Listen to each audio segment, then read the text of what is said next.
Hello, hello, hello. This is T. Shantae coming to you live with another episode of Life, Love, and Lessons. Okay. I just want to tell you that it is okay if you are in a learning curve. That's what life is about. It's a classroom to teach you a lot of things we're not prepared to handle. But when we go through situations, that helps us to know what's coming and how to be prepared for our next opportunity. Okay, so what are we talking about today? We are talking about that relationship that has you depressed. Come on now. What I learned recently is that, and this is common sense, but sometimes we don't realize the power that we have. Okay, so I learned recently that I have a choice. I can decide to get out of this if it doesn't serve me well. Just because the other party does not admit or confess that they're not treating us well does not mean we're not being treated well. Sometimes your needs go unmet because you haven't voiced them. Sometimes the other party doesn't care. Sometimes the other party has other parties and you are not priority. You are an option to them. You don't need them to confirm it, to confess it. If you feel it in your gut, if they treat you without respect, without honoring their word, without taking you out on dates, without spending time, there is no relationship. If the only time you spend time with them, you're in the bedroom, that is a booty call. No matter how you fantasize about it, no matter how you picture it in your head, that is not a good, healthy relationship. In a relationship, two people give. Two people make deposits. Maybe not of equal amounts at the same time, but you're getting their time. You're spending time with them. You know what their day is looking like. They let you hold them accountable. A man who really is in a relationship with you treats you like you're in a relationship. And I know that area has been grayed out because we're so sexual, we're so sensual. And if we have a real good time for 1 week or one night, that, every excuse fits for us. Oh, he works too far. He lives too far. That's how we do it. If after you have sex, he sounds irritated when you call, that's not your man. If he treats you different after he's gotten what he wanted and you don't hear from him for 3 days, that's not your man. Cursing him out is not going to change it. It just brings a lot of drama to the situation. It feeds his ego. It makes him feel good. It makes you feel good, but he knows you're not going to change. You're waiting for him to change. You're lying to yourself because you might be a little desperate. And let me tell you something. Sometimes we don't know we're desperate. Sometimes we don't know that what we're doing doesn't serve us well. And sometimes reality just kind of knocks on your door and say, wake up, diva. Wake up, chick. You got kids. You got people looking at your life. Time is of the essence. You're getting a little too old to act like this. And so what I had to do, I had a situation like that. The man wasn't honoring me for who I knew I was, right? And, he would play games and I knew it was games. But I didn't care enough to say anything because when I did, I did. But he would, meet me with hostility and I didn't like that. I felt bullied. So I would just cut him off. But when we reunited, the behavior was the same. Inconsistent. I hate inconsistency. And I had to honor myself enough to say, it is okay if you don't like this situation. You don't need him to validate your feelings because he doesn't know what it's like to date him. So he would, I would ghost him and that would make him chase more. So, he liked the chase. And I'm like, if I've got to be gone for you to show you care, what are you going to do when I'm present? Are you bored? So you call me talking about bae. That offended me. Don't call me bae. I'm not your bae. How you call somebody bae when you talk to them every day? When you've given your time and you've gotten my heart and you've given your heart. So I'm sitting up here noticing the inconsistencies, and you lie talking about you're going to be spending more time with my daughter. First of all, whatever gave you the inclination that I need a stepfather for my daughter? That's one thing we've got to get together, you guys. If you are a single mom, trust me, God will provide for you and your kids, and with prayer, he will make those dads act right. Trust me. I never wanted a stepfather for my daughter because I wanted her to have a natural bond with her biological father because I trust him with her. And it took a while to get it there. Don't you give up. Hang in. Don't throw in the towel, because a lot of times we invest in men because we need something, or we think we need something from them, and they're not even stepping up to the plate. And so we're messing around and we're hoping, and our hope isn't in the right place. You've got to put your hope in God. You don't have to be perfect to believe in God. You don't have to be perfect to have your faith built up in God. God sustains you. He loves you just like you are. He loves you enough to help you change, but that's where you lay your prayers and your requests on the altar. You pray and get on your knees and ask God to open up a door for those men to act right. And if the fathers are deceased, God will still provide. Don't you ever give a man that much control. So I had to let him know in a nice text, because I didn't want to talk to him. I ended it for myself. You do not need the other party to be in agreement for you to end the situation.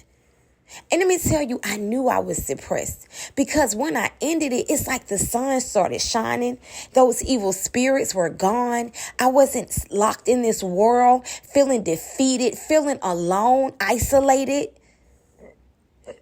I began to get my nails done again. Let me tell you, these toxic situations where a person kind of breadcrumbs you, and that's when they give you a little bread to fill you, not enough to fill you, but just enough to kind of, tickle your taste buds, and you sitting there on the bench waiting, just tapping, waiting for the phone call, waiting for him to come over, waiting for him to fulfill his promise. Let me tell you something. The only person who is reliable enough to fulfill their promise is God. All these other people, no. People are people, and they're going to lie to you. And they may have the best intention. But do you really want a relationship where the person got a good heart? Show me a good heart. The Bible says a good tree cannot produce bad fruit. So if the fruit is rotten, the tree is rotten. We look for so much potential, and we end up hurting ourselves. One thing I can respect about men that don't lie, don't pretend. Don't pretend that we're in a place we're not. I can respect a person like that. I don't have to like it, but I can respect it, because it says that you're not trying to get me in a space that's deceitful, that's wicked. And what really pissed me off was this person pretended to be a man of God. And I'm in my mind fantasizing. We don't even see each other enough to feel like a real relationship. And the longer the time goes by, the less we communicate. And I'm blocking you, and you calling my daughter. You say, why? And some people get enthralled by that. I know you are a liar. You have proven yourself to disappoint me time after time. And what really put the nail in the coffin, y'all, was when he kept pursuing when I cut him off. And I'm like, I'm not even asking for these lies. What are you benefiting from this relationship? Because I'm not sleeping with you anymore. You just want to have somebody else on your team? And I felt so disrespected. I did. I was like, because I was silent for a while, I think he thought I didn't see it because I didn't call it out, because for a minute I didn't care. So this was somebody I used to date, and we were friends. So in the midst of just kind of having you in the background, I hooked up with my ex, and I'm just keeping it real. I got pregnant. Now, this was somebody I'd known for years. and I knew we would reconnect, and we always did, and then we might go our separate ways and we'll reconnect. So I'm dealing with the pregnancy, but it woke me up. It really did. And so even when I told him that, I was trying to let him know, I got pregnant. It's not, of course, we know it ain't yours. I got pregnant in between us, just kind of breaking up, not being in each other's lives. And I just want you to know. So I'm letting him know so he'll know somebody else is in the picture. You're not him. And by me having a child on the way, guess what? My whole life is rearranged, and I have to live in reality. I can't play with boys, grown boys. Because at one point it didn't matter. Because I knew I wasn't invested. But I had to let him know, I'm going to be there. Why? Why are you trying to be there for another man's child? Don't feed me lies. And I don't need you. And I let him know that. I let him know I'm the kind of woman, you can't call me over when you want some sex. And I remember the last time I saw him, we was talking and looking at a movie, and he sprung it out. I'm like, absolutely not. And I walked out. Let me tell y'all something. I am not perfect. I am a Christian. I am a woman of God. And ever since I got pregnant, I stopped. Everything stopped. The traffic stopped. And I said, okay, this is real. You're going to see what people really feel. So I got rid of him. And I'm dealing with the dad as accordingly. And I'm taking care of me. I got a new life coming. It's a beautiful thing because my parents are deceased. But what I'm saying is, it gave me some self-esteem. It was like, oh my God, I have a life, and the life I'm carrying matters, and I matter. I have a child coming that I could love and cherish, and I'm going to love me in the process. Does it hurt sometimes? Absolutely. Do I feel alone sometimes? Sometimes. But as the days go by, I feel better and better because single is better than stupid. And I don't have anybody else lying to me. I don't have somebody treating me like I don't matter. And the thing is, we do have an option to walk the hell away. Do we do it all the time? No. What is your reality check going to be? When is your breaking point coming? What is holding you there?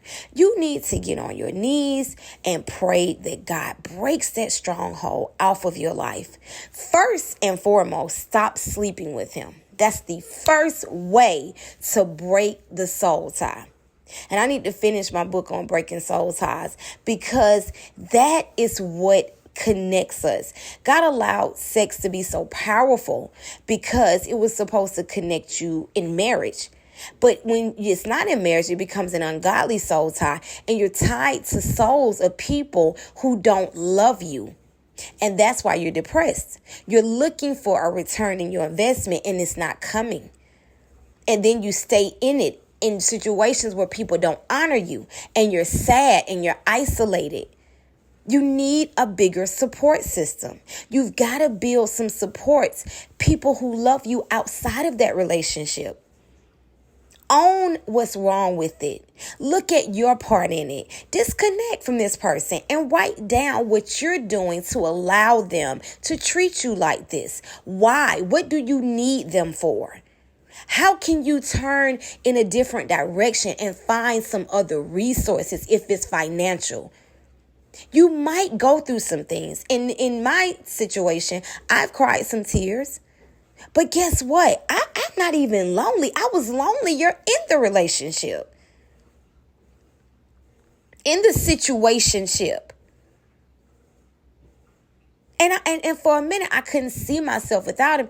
But then I'm like, I'm getting out the house. I'm getting my nails done again. I'm caring about, and not that I didn't care about, but sometimes when people reject you, you reject yourself. You don't feel good about you anymore. And you lose hope because they're not giving you any hope. And you lose faith and you lose strength. So you have to disconnect from the sucker, from the leech, the power source. You've got to disconnect from a fake power source. They're draining you when you need to connect with love and life. People who connect. And for a long time, I distanced myself from my family. I'm not doing that anymore. I may not get along with everybody, but I'm going to be a part of life is for the living. You need to live again. You're dying in this relationship. And it's killing.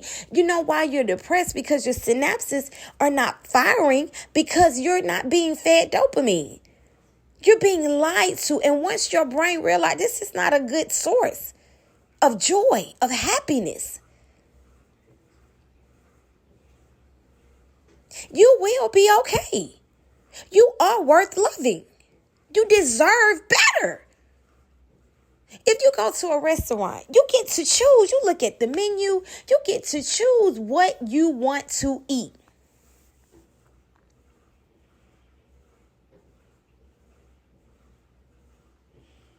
And in life, you get to look at relationships and choose what serves you well. It is okay to say, this is some BS. Go to hell. And we're not negotiating. Let me tell y'all, some of y'all don't need to have no conversations. And hell is in the Bible. You know, y'all may think my mouth is a little rough, but this is real talk. When we get angry, we got to draw a line in the sand. When Jesus was angry, he showed it because he was like, y'all niggas crazy to be selling stuff in my father's house. Some of y'all be wanting to have conversations. You've given him enough chances. Stop listening to people. Listen. Get in silence. Get silent. Let me tell you something. Your relationship with God isn't spooky. It's not about church. It's not about religion. It's not about rules. It's about wisdom. The Bible's saying all you're getting, get understanding. God is a parent. He wants the best for you. He wants to show you, I know his heart. He don't love you. God knows you falling. He knows you've been having sex. I was. But this really woke me up. I'm like, come on, God. You know, ain't nobody trying to get married right now. I've been married. The guy I'm pregnant by, he ain't got no rings. But he didn't lie about it either. It was something I know I put myself in. Now, I did not expect to get pregnant and have another child. But I am grateful because I didn't want to be an empty nester. So I know I did it outside of God's will. So I know there are going to be consequences. I know I'm going to have to do some stuff by myself. But I know he's going to send help because I really have repented. And I haven't been intimate with him since. I really know this is a wake-up call for me. But I cleaned house, y'all. I'm telling you, I clean house. I feel better. I've been cleaning, cooking. I've been doing stuff I just used to didn't do. Because I'm loving me and my daughter and I'm preparing for a bigger family. And I have a support system. You understand? You've got to you've got to sit with yourself long enough to love you. To cry about whatever has hurt you. Write it down. Be okay. Because even with or without somebody, even with somebody in your life, you still got to clean out your closet. You still got to deal with some of your stuff. You get what I'm saying? And you're not too old to do it. God, every day, his mercy is new every morning. Every morning. Every morning. Get that song, Good Morning, Gorgeous. Everybody's talking about it by Mary J. Blige. Stop looking for love in the wrong places. When love does not honor you, step away. But love does honor. Let me read you the definition of love in Corinthians. I'm going to read it to you because, and it's a different kind of version, but same concept. I'm going to read it to you so you'll know what the Bible talks about when it talks about love. First of all, the first verse says love is patient. Love is kind. Liars are not kind. Okay? Cheaters are not kind. That's not kind. When somebody and if you've already told them how they feel, how they make you feel, and they still won't repent, they're not kind. Okay? That's not kind. You love your children. You love your family. Do you treat them with kindness? Love is kind. Okay? Oh, thank you, Father, because I needed this myself. Love is patient. Love is kind. Love isn't jealous. It doesn't sing its own praises. It isn't arrogant. It's not rude. The Bible says love isn't self-seeking. It doesn't think about itself only. Wow. It thinks about you.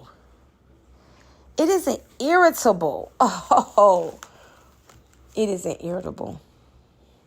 It doesn't keep track of wrongs. It isn't happy when injustice is done, but it's happy with the truth. Love never stops being patient. It never stops believing in you. It never stops hoping, and it never gives up. Love never comes to an end. That's what love feels like. If you want to know if somebody loves you, ask yourself, are they patient? Are they kind? And so let me tell you how the devil used this fool. He was kind, but he was a liar. And I got confused because I'm like, he's not mean. He treats me well, but he's a liar. He thinks about himself. He's kind because he wants something when he's kind. Then, because it's not kind to ghost people. It's not kind. I want you to see what he doesn't do, and I want you to put that in the category of not being loving and not being kind. He's not that busy. He doesn't have time. He doesn't make the time because somebody else is there who he feels like is more deserving. But he does remember you at some point that he left you in the microwave, and he comes back for you and you're sitting there waiting. See, y'all, I'm trying to stop cussing. I'm for real, y'all. I'm a Christian, but it's hard. So that's the stuff that pissed me off. Cause I'm like, I didn't like the fact that he thought I was waiting. So me blocking you, and he'll say, oh, I tried to call you, wouldn't even ring, nigga. You know you was blocked. Like, for real. Stop pretending. And I'm just sitting here like, how long this fool gonna think I'm stupid? And because I just didn't know somebody could be that dumb. I didn't know somebody could think I was that dumb. So what men think when they're able to keep coming back, they think you're stupid. Or maybe they're not thinking you stupid. They just know you ain't going nowhere. That you still going to be sitting in the microwave waiting for them to come and say, oh, I forgot this was down here. Do you want to be an afterthought? Come on. And in our nature, most of us are very nurturing, and we can't juggle 2 and 3 people at one time. I don't even advise that.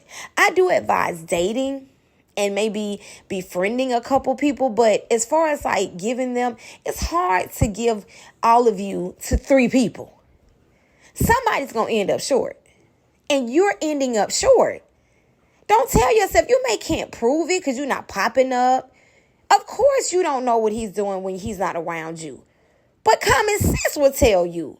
If he's not doing it with you, somebody, especially if he's eligible, attractive, he ain't got to be attractive these days. Women are desperate. Women are taking care of men. If he got a place to stay, he getting some sex somewhere, he lying to somebody. And the only reason the relationship is still working is because you're sitting there waiting for him to change. That's the only reason he's still in your life. If you were to wake up and say, this is some bull. If you wake up and say, I'm good, I'm taking my money. It's like you going to a store and they mistreat you and your customer service will suck. Go somewhere else. Get some better treatment. Don't tell yourself and talk yourself out of it and say, no, maybe it is my fault. I remember I was going to a nail shop and they charge way too much money. And then they almost demand you to get gel nails. And sometimes I may not want that. And I may want to determine what I'm going to pay. I don't want to pay $50 every time I come. So I got tired of that. And I went to a better place. But you know what? I ended up kind of playing close to that price. But I got better treatment. And I got the length I wanted. For less, actually a little less than $50. So I had to shop around. You need to shop around. You're not getting what you want, but you're going to keep coming up short because you won't walk away. You can't stay depressed. That's the only way to break it. Praying is okay. That's great. Crying, okay, but shut it out, shut it down. And what happened, I had to do it multiple times. I'm gonna tell you, because I missed him. I would miss him, and then I wasn't done though. That's how I know I wasn't done. So I would let him back. Then then we'll spend time, and then I finally was like, And the time I spent away from him, I realized how good my life was. And that's why I got angry when it came back. Because I'm like, let me really give you a piece of my mind. I want to hurt your feelings so bad, you won't ever want to talk to me again. And then one point I regret it. I said, no, I don't regret it. I started listening to social media. I started listening to people that was talking about you deserve more. You need to build yourself up, because your mind is going to tell you, oh, you was too harsh. No, hell, I wasn't. I was right to say, this isn't good enough for me. If you don't demand more, you're going to keep being breadcrumb. You're going to keep being breadcrumb. He going to keep lying. Just so he can have you on the back burner. Because men don't just get, sex ain't always that easy for them. So they want to keep a bunch of options just in case she say no, he can call you. That's really what it is. It's a game. This player got injured. Okay, let me put this one in the game. And you ain't special. And it hurts to hear that, but it's the truth. Who gives a flip? This nigga ain't special either. And when we meet them with the energy they meet us with, we can get somewhere. And I'm not talking about cursing them out, but I gave him a piece of my mind. I told me I was bored.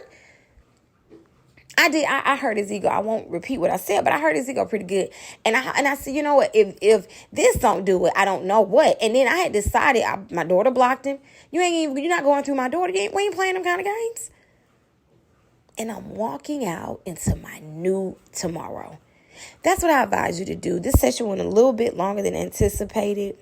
But I advise you to cut it off as long as you can. Stop sleeping with this person to destroy that spiritual stronghold. And then you're going to really see what their heart is.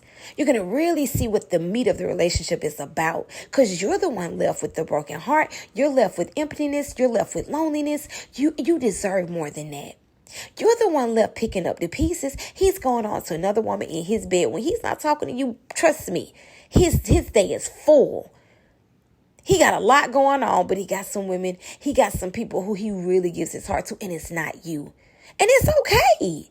You don't want his heart. You don't want that kind of man in your life. You're not losing anything. And that's the last thing I want to say. Sometimes we think we're losing something. We're not. We're not. It's like getting a hit. If you ever got high, I'm not an addict, but I know addicts. If you're constantly waiting for that high, you're waiting for it to be like it was when y'all met, it never will. It never will be. People put on their best front, their best self. They put on their best front. And then it's like, okay, peace, it is what it is. It ain't nothing. I want you to get out of the house. I want you to fix yourself up. I want you to cry to a girlfriend, take yourself out to eat, plan dates with yourself, plan to do something every week, get your credit together, buy a new house, start making jewelry, become a real estate agent, do something to better your life and stop focusing on what is empty. Because trust me, somebody's going to look at you and be like, she is my type. That's what I want right there. And until that day comes, you need to treat yourself well so you will know what not to deal with anymore. Yes, men treat you the way you treat yourself. Yeah, or the way you allow them to treat you. Love you, like you, and until next time, have a wonderful day.